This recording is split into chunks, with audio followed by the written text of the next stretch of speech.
Ladies and gentlemen, we did it. It sucked, but we did it.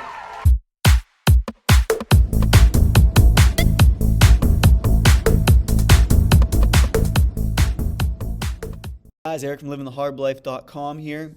We're back with another video. This one is going to be about my marathon experience, my first marathon. I did it, been training for about 4 months, and finally was able to do it, get it in.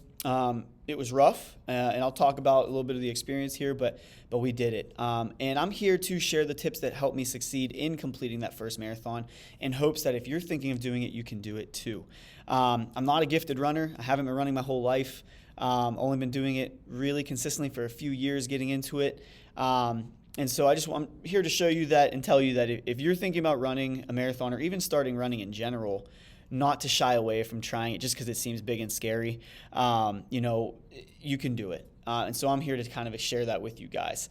Talk about a little bit about my experience getting into running too, because I said I didn't really like it at all. So we have a blog post on this, new on the blog, on the site. It goes a little bit more in depth. I'm just going to kind of hit the main points for you guys here. And so let's get into it. How did I get into running? Like I said, I hated running a lot.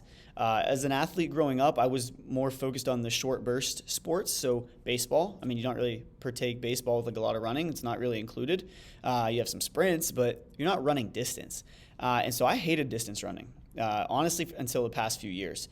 In college, I ran a half marathon. I trained for it, prepared for it, and I hated it. And after that, I pretty much fell off and didn't run and didn't really exercise at all and kind of fell into my, weight gain story, which is another video, another story there. But it wasn't until the past few years, 2017, end of 2017 is when a friend of mine challenged me to a Spartan race, and that kind of started my fitness journey, got me in shape, but also it solidified and I found my love with running. And let me say again that I still don't enjoy running that much, but I do enjoy the feeling that it gives you when you push past your limits. I enjoy knowing how far my legs can take me. It's just a great feeling.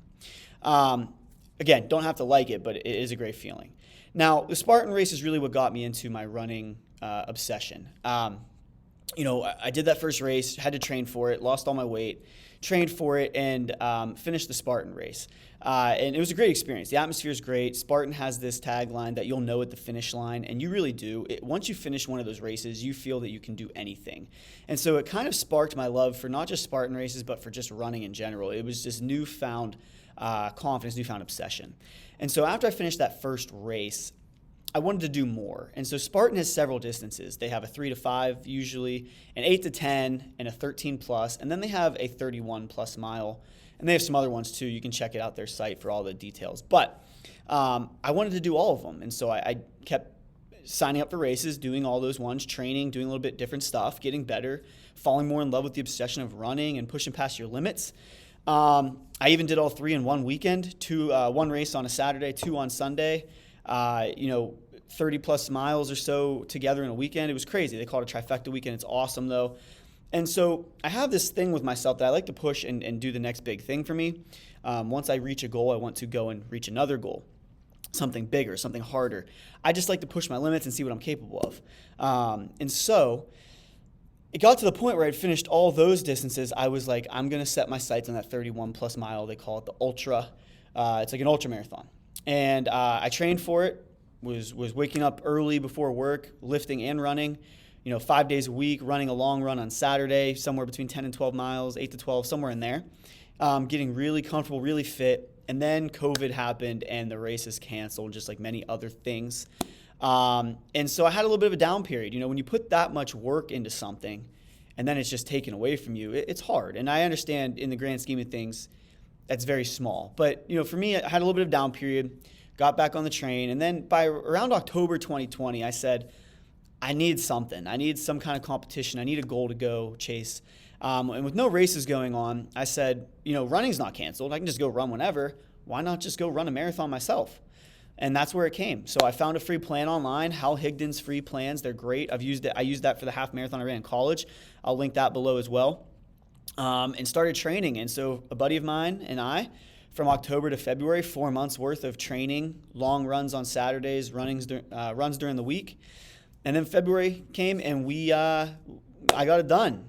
We did the marathon. Now, Now I'm going to go into my tips for you guys, because as I was training and as I was running the actual marathon, there are things that I found that I did well that worked, and there are also things that I did not do very well that I would definitely change. And so I hope that I can give those to you to make your experience much better for your first marathon, or if you're just getting into running. These are things that you can use as well. So my tips are strength training, hydration and nutrition. Your plan, you have to perfect it.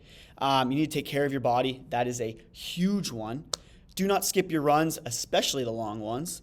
And you have to be mentally prepared, okay? And so we're going to go into each of those individually. So let's start with strength training. My, body type. I have very thick, strong legs naturally. I don't have to put a lot of work into working my legs to keep them strong. And so I assumed that my legs would be able to hold up to the beating of running for 4 months and running this marathon, all the miles, all the distance, everything. And so in the beginning of my plan, I said I'm going to focus strictly on the endurance aspect because I've never been a good runner. I want to focus on that. I'm not going to worry about the strength training. It did not take very long into my plan to realize that I had made a huge mistake, because strength training is super important, okay? Not just for if you're running a marathon, but just in general. It's going to reduce your injury risk. It's going to keep your muscles strong. You have to understand, when you're running and when you're lifting, you're using different muscle fibers, different parts of your body, different power systems. But when you work them separately and then bring them together for something like running the marathon, it makes the overall experience much better. And so I didn't think of that. And I didn't really notice it until the long training runs where I was running 17, 18, 19 miles. Near the end, I noticed it. My legs were weak. If there was any type of elevation, I'm talking even a small hill, I was hurting. I had no power to get up. And my legs were getting extremely sore after those long runs. I just didn't have the muscular endurance and the muscular strength to keep up with the endurance I was trying to keep up with. So I was able to run the distance, but my muscles were really hurting. So strength training is going to really, really help. So that's my first tip. Include strength training. Squats, deadlifts, lunges, lots of leg stuff. Do a little bit of upper body stuff. Core is super important. Majorly, huge factor. That's my number one. My second one, perfect your hydration and nutrition plan. This one is super important, especially for race day. And the only way you perfect it is through trial and error, actually doing it during your long runs. And nutrition is so individualized, so you're really going to have to, like I said, do it through trial and error and practice what works best for you. But the guidelines that I've learned from talking to a lot of runners and research on my own is 5 to 10 ounces of fluids every 30 minutes or so. I use electrolytes in mine just to keep those electrolytes flowing because I sweat a lot.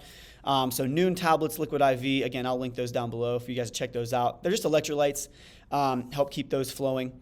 But 5 to 10 ounces of fluids every 30 minutes.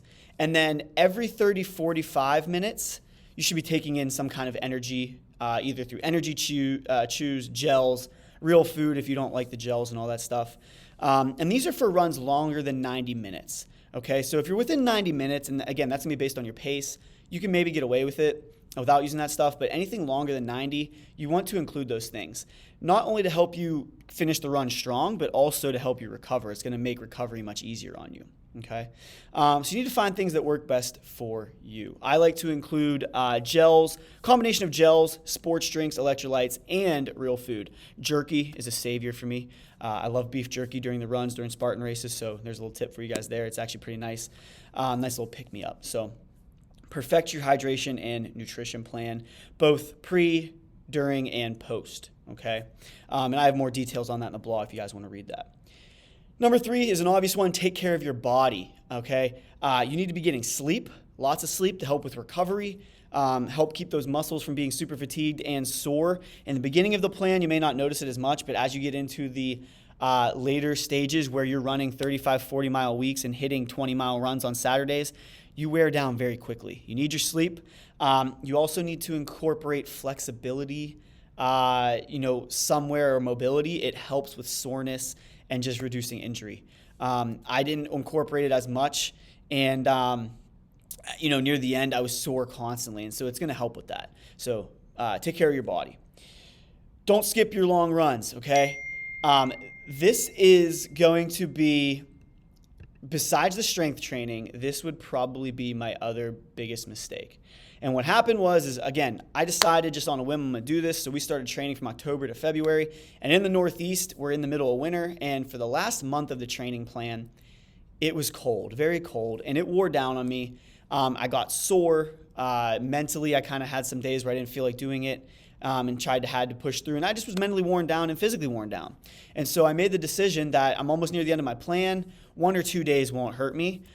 So I skipped a couple midweek runs that were a little bit shorter, like 4 or 5 miles during the last month. Still got my long runs in. But on marathon day, I noticed that I was undertrained. My nutrition, my hydration were on point.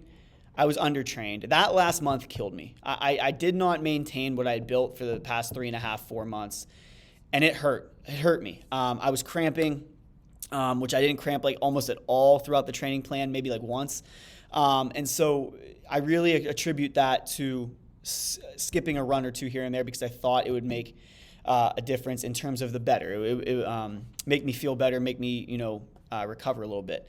And so, skipping one here and there is fine, but, like I said, I probably would have made a different choice looking back. So that is my 4th tip there. So make sure you're disciplined and stick to your plan. And my final tip is you have to be mentally prepared. And this is a huge one, guys. You have to look at this, if you're going to be running a marathon, your first one especially, you have to look at this as realizing that it's going to be hard, okay? Even the best marathon runners, that run really great times are out there for almost 3 hours, okay? Unless you're like the top of the top, the elite, you're running it 2 hours. And even then, that's still a long amount of time. So you're going to be out there for a good amount of time in the elements, whether that's heat, cold, whatever. It's going to be tough. Whether you're a great runner or not, there's going to be a time where it hurts. You need to expect that. How do you build this mental toughness? Well, staying disciplined to your training plan, like my tip in number 4, okay?